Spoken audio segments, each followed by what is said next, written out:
All right, folks. Really, really happy to be able to connect with my friend Juan from the One on One podcast. God, I love that name, dude. and talk to him about really, I guess the catalyst, the driver.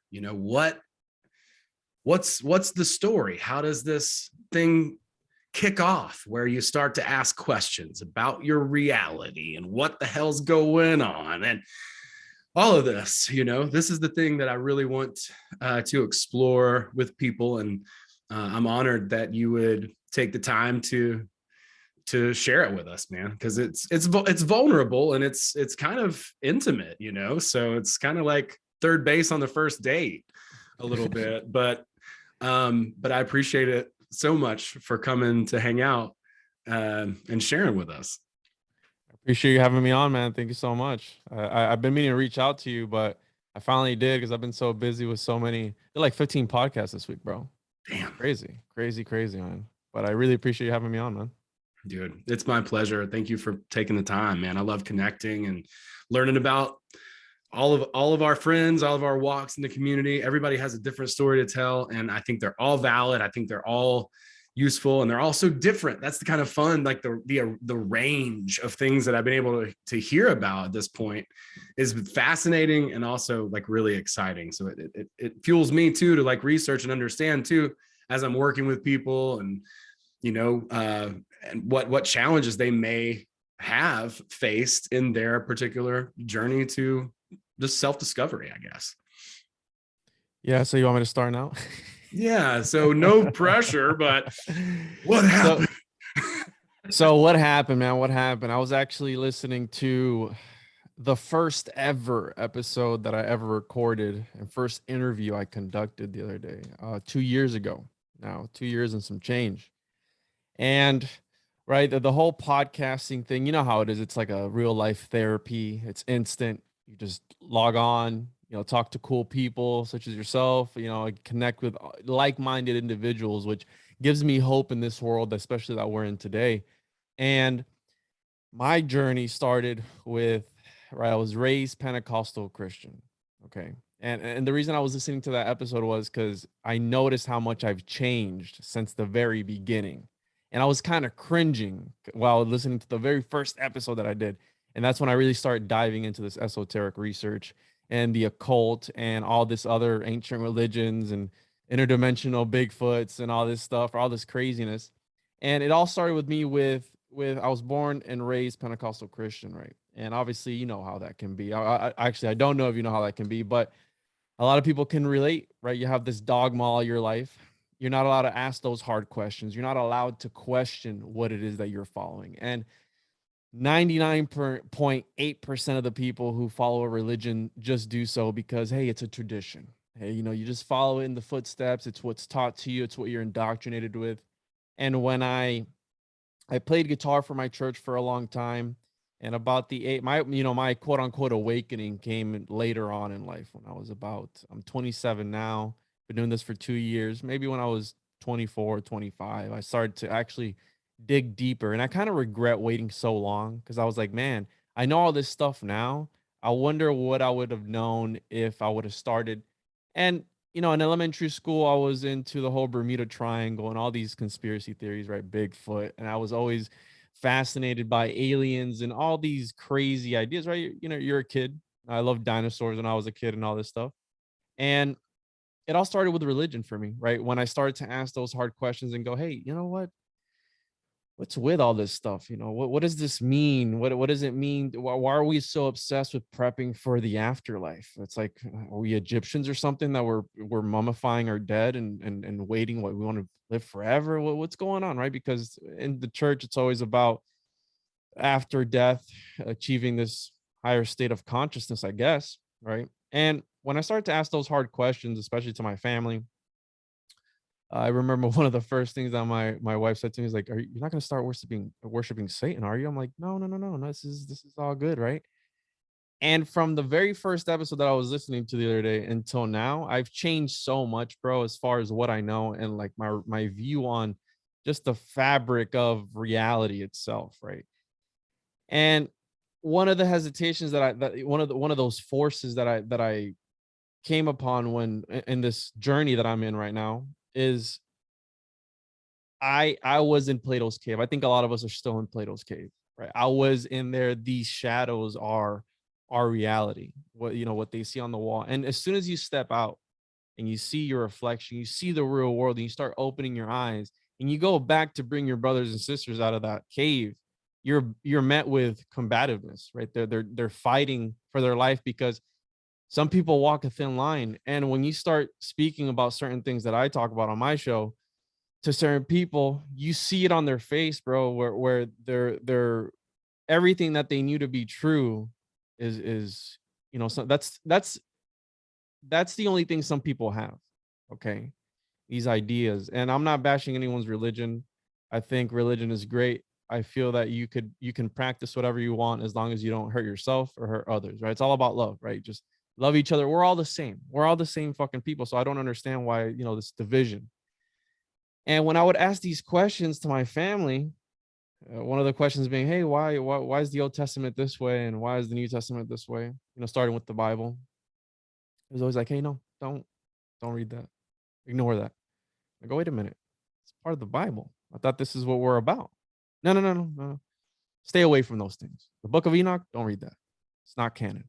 It's only canon in the Ethiopian Bible. Okay, well, why is it referenced here in this book? And so things weren't adding up. And it's just like when Jacob was wrestling the angel that he hurt his arm or something, and it changed him forever. I think that's what a lot of us, on this journey, once you start unraveling and picking at that thread and you start pulling that thread, it'll start to unravel. And when you get to the end, you might not like what you find because it might, how Jacob's arm was messed up forever, might change you forever. And I consider all podcasters alchemists, right? Because we use words to transform the thoughts and ideas of others, right? If I say a word now, it might transform something that you thought about, so it might change it to something completely different. And throughout my research, that's been an occurring thing. So I consider myself the alchemist in the cave. And in that story, the cave is replaced with four walls, right? And here we are in modern day alchemist, if you will. And it's just changed me so much, bro, where not that I don't believe in anything. I still believe in God. I just don't feel that we should label him as such, as this old man in heaven that is wearing this white robe and making sure you don't masturbate at night because you're going to go to hell for it, right? So it's changed me as far as I think for the better, right? Because I'm more open, but it's ruined the part of where you can have a normal conversation with people as far as when it comes to these crazy esoteric subjects. And I'm still learning. And one of the things that I've learned throughout this entire process is that I don't know shit. That I don't know shit. And podcasting has helped me, connect with like-minded people. It's therapy for me.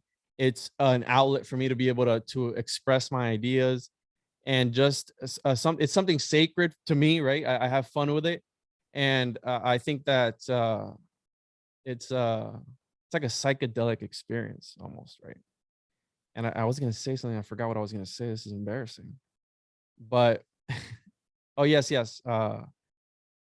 When I first started podcasting, right? I think everybody looks up to Joe Rogan. That's what got me into podcasting. Then obviously tinfoil hat, shout out to Sam Tripoli. And seeing all these shows. And when I first started, I remember saying, "Hey, I want to do a podcast with Sam Tripoli one day." I ended up doing one the other day with Sam Tripoli. So I everything that I talk about, like manifestation and all this shit, as long as you put in the work and you make these things happen and you align yourself on a certain vibrational frequency, the universe is going to make it happen. You know what I mean? To me, God is the universe. We all are one. How the Pythagoreans and Plato, the emanationists, where the one is in the center, and he emanates reality out from that, right? These concentric circles. I think, the whole microcosm and macrocosm thing, especially with podcasting, right? We emanate our own realities. and you see that now with people. And I think that being in this circle of this podcasting world, this esoteric research world, or whatever, I think it's opened up my eyes, and just it's shown me that there's more. It's corny, right? Transformers more than meets the eye, but there's obviously more out there that we need to, learn about, right? And I think it's so important for people to step out of their comfort zones and start learning and researching and start asking those hard questions, because I don't think that people ask enough questions or even the right questions, right? And I've learned that the Pythagoreans, for example, they saw everything as fact, right? And the tetractys, I don't know if you've seen it, it's a triangle with the 10 dots in it. What those dots represent is a point in time, a point in reality that will always be there. Now, between those two dots, you have empty space. Okay. Those are called intervals. And the interval is your journey, right? So me and you will always get to two truths. So those two dots. The only thing that changes from me to you is our journey. That interval in between those two dots changes, right? We're all experiencing and looking for our own gnosis. To the Gnostics, that was sacred knowledge, whatever that is to you, whatever that may mean to you, to show you your truth in order to be able to, ascend into the upper eons, whatever that may be. And, with this whole quote unquote awake, I don't like the term woke because I think it sounds dumb, but it's helped me. It's changed my life in a lot of ways, but it can be a bit destructive. And you know what I mean? Like if you look too far down certain rabbit holes, it can lead to, mental breaks or mental exhaustion, stuff like that. But I think it's helped me for the better, where I can understand and see the symbols of society and these things that they put in the works in order to be able to suppress us as people. And I'm so happy that I can come on shows like this and talk about these certain things, because I think we need to bring awareness to more people and spread the love. And if anything I've learned from this is just, we're all one in this. Everything else is bullshit. You know what I mean? We're probably all in a simulation. Who gives a fuck? Don't take it too seriously, because there's some people, bro, who take it way too seriously, and they don't have enough fun, right? It's one thing knowing that you're in a game versus when you don't know you're in a game. So, have fun with it, and just love each other and keep searching, because at the end of the day, like I said, I've looked into all these things, and I know that I don't know shit, and I'm still searching and I'm still looking, and eventually maybe I'll find my truth and the truth to the secret to the universe, perhaps. But until then, I mean, I'm just a regular guy. I'm a father. I have another kid on the way in May. I have a 4-year-old who thinks he's Optimus Prime. He's fucking awesome. And I have a loving wife. And I'm just living my best life, bro. Just podcasting away and having a good time with people like you. And yeah.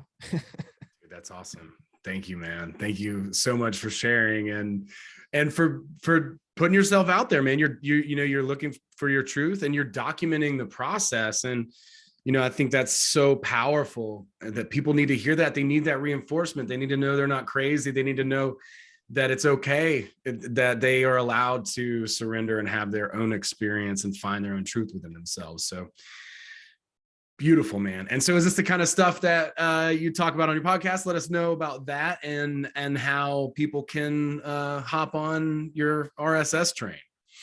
Honestly, bro, I've never really talked about something like this. Hopefully I did good, because I don't know if I made any sense. I'm known to make crazy loops in order to connect ideas, right? And I sometimes I blow people's mind. They're like, I didn't know you were gonna connect that way. That's fucking crazy. But yeah, you can find. I talk about a lot of different things, conspiracies, esoteric and occult themes, and different ideas, right? And talk to different open-minded individuals such as yourself on my podcast, the Juan podcast, on all social media platforms: YouTube, TikTok, Instagram, Twitter. And I have a Patreon as well, patreon.com/the One podcast. You can find me on there, man. And yeah, like you said, I love that, documenting the journey, right? We're all in our quest to find the ingredients to the philosopher's stone, right? At the end of the day, it's the light at the end of the tunnel in order to understand everything. And and be able to comprehend all this information, this fucked up information that we have going on in our heads, and just putting it together, man. And I appreciate you having me on, bro. Man, it's my pleasure, dude. You say, you wish you would have known this stuff earlier. I feel that too. Like, I think kind of we all do, but I got to be honest. I think you're still quite young. I mean, quite young to be getting, into this stuff. Some of the stuff that I'm like beginning to dive into, and mentors that I've had, we'll talk about certain ideas and models that they don't discover until much, much later in life. So I would consider yourself ahead of the game, and really excited about it personally. Yeah. So dude, thank you so much for taking the time. And I'll make sure all those links are in the show notes. Everybody go check out Juan's podcast, the One-on-One podcast, and click those links. It'll be worth it.